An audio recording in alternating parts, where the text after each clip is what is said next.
खरं म्हणजे विरोधी पक्षातर्फे दाखल करण्यात आलेला अंतिम आठवडा वाचल्यानंतर आणि त्यानंतर सदस्यांची भाषणं देखील आपण ऐकली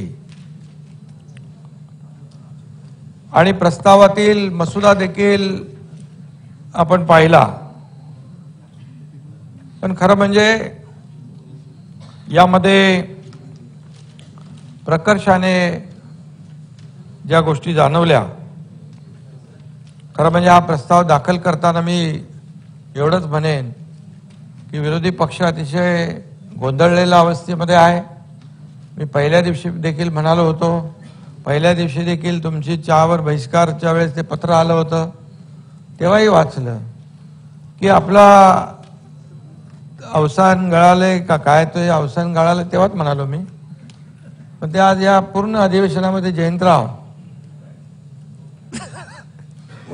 जयंतरावांना पटलंय, ते हसतायत। हो जयंतराव बसा ना, मजा नाही येणार, बसा ना बसा।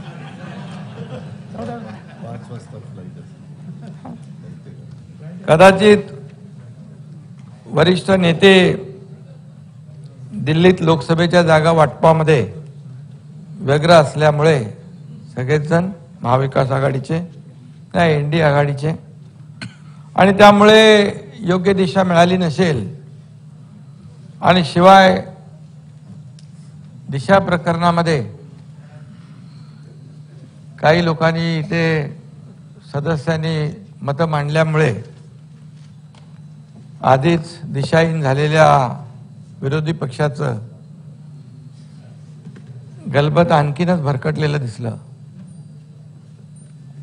आणि यामध्ये अंतिम आठवडा प्रस्तावात काय मागणी केली पाहिजे याचा विचार देखील आपण विरोधी पक्षाने केला पाहिजे। कालपर्यंत भ्रष्टाचार युक्त आणि प्रभावहीन असल्याची ओरड विरोधी पक्ष करत होता जलयुक्त शिवार योजनेच्या संदर्भात, आणि ही योजना मी सांगेन की देवेंद्रजी जेव्हा मुख्यमंत्री होते तेव्हा ही योजना आपण यापूर्वी देखील मी सभागृहात ते मांडलंय, ती सुरू झाली आणि शेतकऱ्यांच्या हितासाठी ती सुरू झाली आणि शेतकऱ्यांना त्याचा फायदाही होऊ लागला। परंतु त्यावेळेस आरोप झाले ती योजना बंद झाली, परंतु आता ती योजना अनेक भागात राबवण्याची मागणी देखील आपण करताय। यामुळे खरं म्हणजे आपली ओरड आणि आपले आरोप किती खोटे होते हे देखील या ठिकाणी सिद्ध झालेलं आहे।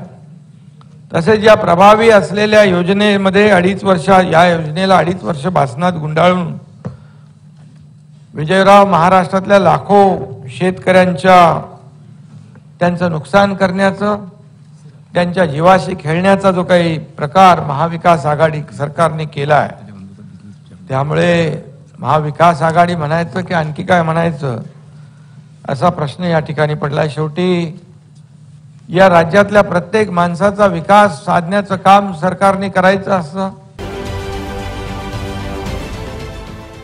देश विदेशातील प्रत्येक घडामोडींचे लाईव्ह अपडेट मिळवण्यासाठी आता साम टीव्हीच्या सर्व सोशल मीडिया प्लॅटफॉर्मला लाईक, फॉलो आणि सबस्क्राईब करा।